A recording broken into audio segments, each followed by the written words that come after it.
Hi viewers, welcome to medical coding only YouTube channel. இந்த சீரீஸில் வந்து நம்ம சப்ஸ்கிரைபர்ஸ் கேட்டிருக்க கொஷின்ஸ் அண்ட் அதுக்கு நம்ம கொடுத்த ஆன்சர்ஸ் அதை பற்றி தான் டிஸ்கஷன் பண்ண போகிறோம். உங்களுக்கும் ஏதாவது டவுட்ஸ்லாம் இருக்குது அப்படின்னா நீங்கள் கமெண்ட் பண்ணிகிட்டே இருங்க, அதுக்கு நான் வந்து கண்டிப்பாக ஆன்சர் பண்ணுவேன். ஆல்சோ அப்கமிங் வீடியோஸில் வந்து அதை பற்றின நம்ம ஒரு சின்ன டிஸ்கஷன் மாதிரி நம்ம வச்சுக்கலாம். ஸோ தட் அது வந்து எல்லாருக்குமே யூஸ்ஃபுல்லாக இருக்கும். அடுத்த கொஸ்டின், அக்கா இன்டர்வியூல செலக்ட் ஆகிறதுக்கு அனாட்டமி பிசியாலஜி டெர்மினாலஜி நல்லா தெரிஞ்சிருக்கணுமான்னு கேட்டிருக்காங்க. டெர்மினாலஜி படிக்கும்போது ரொம்ப கன்ஃபியூஸ்டா இருக்கு, நீங்க நல்லா டீட்டெயில்டா சொல்றீங்க அப்படின்னு சொல்லியிருக்காங்க. அப்புறம் எந்த சிஸ்டம் இன்டர்வியூக்கு ரொம்ப இம்பார்ட்டண்டா கேட்பாங்கன்னு கேட்டிருக்காங்க. ஆமாம், அனாட்டமி பிசியாலஜி அண்ட் டெர்மினாலஜிங்கிறது வந்து ரொம்ப ரொம்ப இம்பார்ட்டன்ட் தான். இன்டர்வியூ பாயிண்ட் ஆஃப் வியூவில் மட்டும் கிடையாது.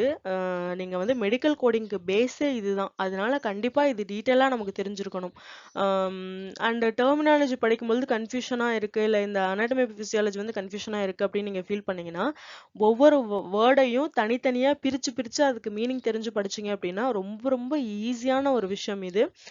நீங்க இப்போ டெர்மினாலஜில ஐடிஐஎஸ் அப்படின்னு ஒரு டேர்ம் இருக்கு. ஸோ அதுக்கு வந்து இன்ஃப்ளமேஷன் அப்படின்னு அர்த்தம். ஸோ நம்ம இப்போ என்ன பண்ணணும் அப்படின்னா, இந்த மாதிரி இருக்கிற வேர்ட்ஸ் எல்லாம் மனப்பாடம் பண்ணி தான் ஆகணும், வேற வழி கிடையாது. அண்ட் அனாட்டமி டெர்மினாலஜி படிக்கும்போது அனாட்டமி பிசியாலஜி படிக்கும் பொழுது அந்த பிக்சரைசேஷனோட இங்க நீங்க ஞாபகம் வச்சு படிக்கும் பொழுது உங்களுக்கு வந்து ரொம்ப ஈஸியா இருக்கும் அண்டர்ஸ்டாண்ட் பண்ணிக்கிறதுக்கு, மறக்கவும் மறக்காது.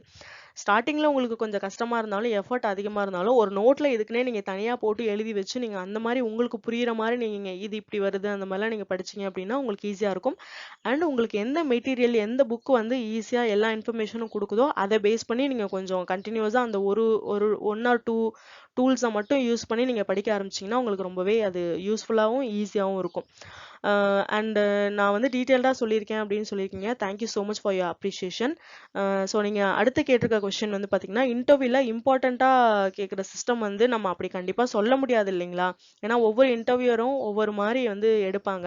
பட் ஸ்டில் வந்து ஒவ்வொரு இன்டர்வியூ வந்து என்ன பண்ணுவாங்கன்னா, நீங்களே உங்களுக்கு தெரிஞ்ச ஏதாவது ஒரு சிஸ்டத்தை வந்து எக்ஸ்பிளைன் பண்ணுங்க அப்படின்னு கேட்பாங்க. அப்படி இல்லாட்டி அவங்க ஒரு சிஸ்டம் சொல்லி உங்களை எக்ஸ்பிளைன் பண்ண சொல்லுவாங்க.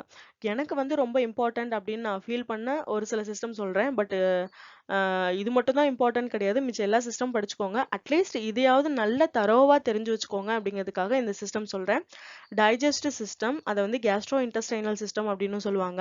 ரெஸ்பிரேட்டரி சிஸ்டம், கார்டியோவாஸ்குலர் சிஸ்டம் ரொம்ப ரொம்ப இம்பார்ட்டன்ட். இந்த 3 நல்லா பார்த்துக்கோங்க. அடுத்து nervous system and reproductive system, இதையும் நீங்கள் கொஞ்சம் கவர் பண்ணிக்கோங்க.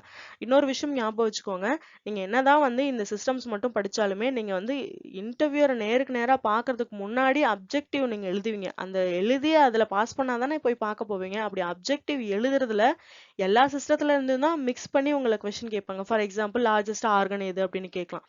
ஸோ அந்த மாதிரி இருக்கிறதுனால நீங்க எல்லாமே ஃபர்ஸ்ட் படிக்கிறது தான் வந்து என்னை பொறுத்த வரைக்கும் பெஸ்ட். இந்த இப்போ நான் சொன்ன அந்த சிஸ்டம்ஸை இன்னும் நல்லா டீப்பா படிச்சுக்கோங்க, அது உங்களுக்கு நல்லாவே யூஸ்ஃபுல்லா இருக்கும். ஆக்சுவலா இம்பார்ட்டன்ட் சிஸ்டத்துல வந்து நான் ஜெனிட்டோரினரி சிஸ்டத்தை விட்டுட்டேன். ஸோ அதுவுமே வந்து நீங்க கொஞ்சம் பார்த்துக்கோங்க. இப்படிதான் நம்ம யோசிச்சோம்னா ஆல்மோஸ்ட் இருக்கிற எல்லா சிஸ்டமே இம்பார்ட்டன்ட் மாதிரி தான் தெரியும். அதனால எல்லா சிஸ்டத்தையும் நீங்க ஓரளவு பார்த்துக்கோங்க. ஃபர்ஸ்ட் கொஸ்டின் பார்த்தீங்கன்னா, நான் வந்து பிஎஸ்சி ஃபிசிக்ஸ் முடிச்சிருக்கேன், இந்த ஃபீல்டுக்கு எலிஜிபிளான்னு கேட்டிருக்காங்க. அடுத்து, நான் கெமிஸ்ட்ரி ஃபீல்டு, நான் மெடிக்கல் கோடிங் படிக்கலாமா சொல்லுங்கன்னு கேட்டிருக்காங்க. அதே மாதிரி இன்னொருத்தவங்க, நான் வந்து பிகாம் ஸ்டூடெண்ட் 2010ல் முடிச்சிருக்கேன், இப்போ எனக்கு மெடிக்கல் கோடிங் படிக்கணும்னு ஆசையாக இருக்குது, பேசிக் ட்ரைனிங் முடிச்சுட்டு இந்த ஃபீல்டுக்குள்ளே வர முடியுமான்னு கேட்டிருக்காங்க. இந்த 3 கொஸ்டின்ஸுமே பார்த்தீங்க அப்படின்னா நான் லைஃப் சயின்ஸ் பேக்ரவுண்டை பேஸ் பண்ணி கேட்டிருக்காங்க. நான் லைஃப் சயின்ஸ் ஸ்டூடெண்ட்ஸ் வந்து கண்டிப்பாக மெடிக்கல் கோடிங்க்குலாம் நீங்கள் வந்தே ஆகணும் அப்படின்னு சொல்லி நீங்கள் விருப்பப்பட்டீங்கன்னா கண்டிப்பாக வரலாம், சான்சஸ் இருக்குது. வரவே முடியாது, நீங்கள் உங்களை சேர்த்துக்கவே மாட்டாங்க அப்படின்லாம் எதுவும் கிடையாது. ஒரு சில கண்டிஷன்ஸ் கீழே ஒரு சில கம்பெனிஸ் வந்து ஹையர் பண்ணுறாங்க. லைக் அது என்ன மாதிரி கண்டிஷன்ஸ்னால், ஒரு சில கம்பெனிஸ் வந்து நீங்கள் பேசிக் மெடிக்கல் கோடிங் ட்ரைனிங் முடிச்சிருக்கணும் அப்படின்னு எக்ஸ்பெக்ட் பண்ணுறாங்க. ஒரு சில கம்பெனிஸில் நீங்கள் மெடிக்கல் கோடிங்க்குன்னு இருக்கிற certification like CPC, CIC, CCS அந்த மாதிரி ஏதோ ஒரு சர்டிஃபிகேஷன் நீங்க முடிச்சிருக்கணும் அப்படின்னு சொல்லி எக்ஸ்பெக்ட் பண்றாங்க. ஸோ அந்த மாதிரி அவங்களோட எக்ஸ்பெக்டேஷன் என்ன அப்படிங்கிறத நீங்க அண்டர்ஸ்டாண்ட் பண்ணிக்கிட்டு அதுக்கு ஏத்த மாதிரி உங்களை தயார்படுத்திட்டு நீங்க இன்டர்வியூக்கு அப்பியர் ஆகும் பொழுது உங்களுக்கு ஈஸியா கண்டிப்பா நீங்க உள்ள போகறதுக்கு வாய்ப்பு இருக்கு. அதே மாரி ரொம்ப ரொம்ப முக்கியம். நீங்க நான் லைஃப் சயன்ஸ் ஸ்டூடெண்ட்டா இருக்கிறதுனால நல்லா ப்ரிப்பேர் பண்ணிட்டு போய் இருக்கிற எல்லா கம்பெனிலயுமே நீங்க ட்ரை பண்ணி பார்த்தா தான், ஏதாவது ஒரு கம்பெனில நமக்கு வந்து உள்ள போகறதுக்கு சான்சஸ் கிடைக்குது மெடிக்கல் கோடிங்ல. ஒன்ஸ் நீங்க கோடிங்குள்ள போயிட்டு எக்ஸ்பீரியன்ஸ் கெயின் பண்ணிட்டீங்கன்னா, அதுக்கப்புறமே லைஃப் சயன்ஸ், நான் லைஃப் சயன்ஸ் அந்த மாரிலாம் கிடையாது. உங்க எக்ஸ்பீரியன்ஸ் பேஸ் பண்ணி தான் வந்து நெக்ஸ்ட் நீங்க போவீங்க. ஸோ அதனால ஃபர்ஸ்ட் எப்படி உள்ள போறது அப்படிங்கிறது ட்ரை பண்ணலாம். ஒருவேளை நான் லைஃப் சயன்ஸ் ஸ்டூடெண்ட்டா இருந்து எப்படி உள்ள வரலாம் அப்படிங்கிறது வந்து இன்னும் டீட்டெயில்டா தெரியணும் அப்படின்னா, ஆல்ரெடி வீடியோ வந்து நாங்க அப்லோட் பண்ணியிருக்கோம். பிளேலிஸ்ட்ல செக் பண்ணி பாருங்க. அண்ட் இங்க பாருங்க இதுதான் வந்து வீடியோட லிங்க் இங்க கீழ இங்க குடுத்துருக்கிறது. ஆல்சோ நான் கீழ டிஸ்கிரிப்ஷன் பாக்ஸ்லயும் உங்களுக்கு வந்து வீடியோட லிங்க் குடுக்குறேன். கண்டிப்பா செக் பண்ணி பாருங்க. யூஸ்ஃபுல்லா இருக்கும். இப்ப இந்த கேண்டிடேட் வந்து 2010ல பாஸ் அவுட் ஆனவங்க வந்து உள்ள போக முடியுமா அப்படின்னு சொல்லி பார்த்தீங்க அப்படின்னா, நீங்க வந்து என்னோட நாலேட்ஜ் பொறுத்தவரைக்கும் சான்சஸ் வந்து கொஞ்சம் கம்மி தான்.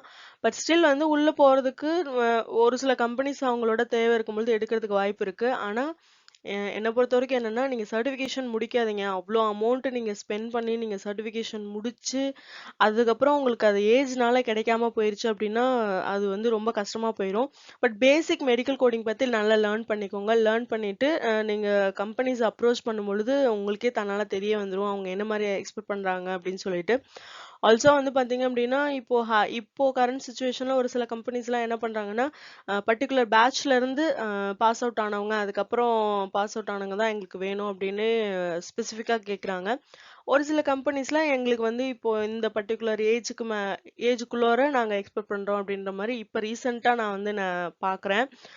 ஸோ அந்த மாரி கம்பெனிஸ் விட்டுட்டு ரிமைனிங் இருக்கிற கம்பெனிஸ்ல நம்ம கண்டிப்பா ட்ரை பண்ணி பார்க்கலாம். ஒரு ட்ரை குடுக்கறதுல தப்பே கிடையாது. எங்கேயாவது நமக்கு வந்து கண்டிப்பா பிளேஸ்மெண்ட்ஸ் கிடைக்கும். பட் இதுக்காக ரொம்ப அதிகமான அமௌண்ட் ஸ்பெண்ட் பண்ணி அதுவும் ஒரு நான் லைஃப் சயன்ஸ் ஸ்டூடெண்ட்டா இருக்கும் பொழுது ரொம்ப ஏஜ் ஆனதுக்கு அப்புறம் அதிகமான அமௌண்ட் இதுக்கு சர்டிஃபிகேஷனுக்கு அது இதுக்குன்னு நீங்க ரொம்ப ஸ்பெண்ட் பண்ணி அதுக்கப்புறம் உங்களுக்கு அது கிடைக்காம போகும்பொழுது ரொம்ப கஷ்டமாயிரும். அதனால நல்லா விசாரிங்க. விசாரிச்சுக்கிட்டு நீங்க நெறைய ஹெச்ஆர் அப்ரோச் பண்ணும்பொழுது அவங்க குடுக்குற ஆன்சர்ஸ் இல்ல அவங்க இப்போ கரண்ட்டா என்ன மாரி சிச்சுவேஷன் போயிட்டு இருக்கு அப்படின்னு உங்களுக்கே தெரிய வரும். ஒரு ஐடியா கிடைக்கும். ஸோ அத வச்சு நெக்ஸ்ட் நம்ம என்ன பண்ணலாம்? ஒருவேளை ஒரு சில கம்பெனிஸ்ல இல்ல நீங்க வந்து பரவால்ல. நீங்க வந்து நல்ல நாலேட்ஜபிள் பெர்சனா இருக்கீங்க. பட் நமக்கு சர்டிஃபிகேஷன் இருந்துச்சுன்னா பரவால்ல. நீங்க முடிச்சுட்டு வாங்க அப்படின்னா, அந்த டைமிங்ல நம்ம காசு ஸ்பெண்ட் பண்ணி நம்ம சர்டிஃபிகேஷன் முடிச்சுட்டு நம்ம போய் ஜாயின் பண்ணிக்கலாம். ஸோ அதுக்காக அப்படி சொல்றேன். அந்த மாரி இத நம்ம விசாரிச்சுட்டு நம்ம பண்ணோம்னா, கண்டிப்பா நமக்கு ஒரு சான்சஸ் இருக்கு. அடுத்த கொஸ்டின் பார்த்தீங்கன்னா, அக்கா நான் பயோமெடிக்கல் இன்ஜினியரிங் ஸ்டூடண்ட். நான் இந்த ஃபீல்டுக்கு வரலாமான்னு கேட்டிருக்காங்க. பிஇ ஆர் எம்இ முடிச்ச பயோடெக்னாலஜி, பயோமெடிக்கல் எலக்ட்ரானிக்ஸ். ஸோ இந்த மாரி நீங்க முடிச்சிருக்கீங்க அப்படின்னா, கண்டிப்பா நீங்களும் வந்து மெடிக்கல் கோடிங்க்கு எலிஜிபிள் தான். இந்த ஃபீல்டுக்குள்ள கண்டிப்பா வரலாம். லைஃப் சயன்ஸ் அண்ட் நான் லைஃப் சயன்ஸ் கீழ அந்த கேட்டகரி கீழ யார் யாரெல்லாம் வருவீங்க அப்படிங்கிறத வந்து டீட்டெயில்டா வீடியோ போட்டிருக்கோம். ஸோ உங்களுக்கு டிஃபரன்ஸ் தெரியல அப்படின்னா, நீங்க பிளேலிஸ்ட்ல இருக்க அந்த வீடியோ செக் பண்ணி பாருங்க. அண்ட் நான் கீழ இருக்கிற டிஸ்கிரிப்ஷன் பாக்ஸ்லயும் வீடியோவோட லிங்க்க குடுக்குறேன். கண்டிப்பா செக் பண்ணி பாருங்க. உங்களோட கமெண்ட்ஸ் எல்லாமே என்ன மோட்டிவேட் பண்ற மாரியும் அண்ட் ரொம்பவும் பாசிட்டிவா இருந்துச்சு. Thank you so much for your love and support. And மத்த கொஸ்டின் அண்ட் ஆன்சர்ஸ் எல்லாமே அடுத்தடுத்து வர அப்கமிங் வீடியோல பார்க்கலாம். உங்களுக்கு இந்த வீடியோ பிடிச்சிருந்துச்சுன்னா லைக், ஷேர் அண்ட் கமெண்ட் பண்ணுங்க. ப்ளீஸ் மறக்காம சேனலை சப்ஸ்கிரைப் பண்ணுங்க. பக்கத்துல இருக்க ஆல் அப்படின்ற பெல் ஐக்கானையும் கிளிக் பண்ணிக்கோங்க. தேங்க்ஸ் ஃபார் வாட்சிங். சீ இன் நெக்ஸ்ட் வீடியோ. பை.